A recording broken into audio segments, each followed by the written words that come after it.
Now when it comes to building muscle, lifting heavy plays a huge role. So today what I'm going to be doing is showing you two exercises, our deadlifts and bench press, and I'm going to teach you how to lift heavy. Before we start lifting heavy, we are going to do a warm-up. And guys, don't be that guy. Don't be an ego lifter. Yeah, I'm going. Come on!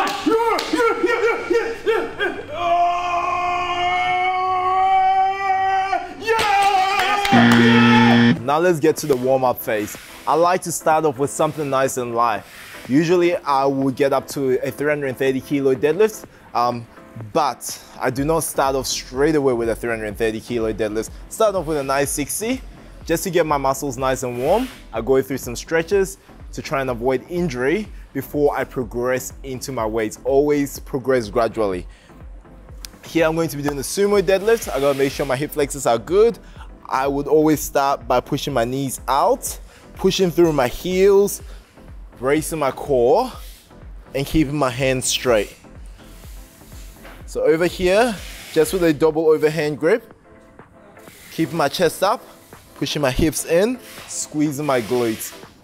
Now a deadlift is an exercise that uses your overall body. So when you are executing the movement, you want to ensure that you're using all your muscles. I'm going to start off with about 15 reps with my deadlift. So something a little bit higher, get the blood moving. Again, this is a really, really light weight for me. So it's not going to affect me in a negative way. So keep my chest up, hips forward.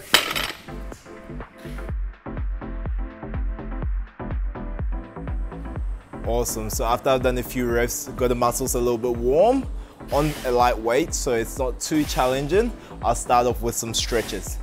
So I'll go down into a hip flexor stretch, making sure my back foot is straight, pushing forward and rotating my knees out. So what I'm trying to do here is I'm kind of mimicking the movements, the deadlift movements I'm going to be doing, because my knees are going to be out. I'm going to be pushing through my heels as well while I'm doing this.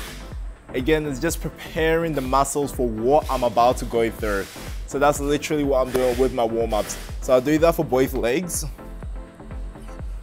Stretch for about 15 seconds.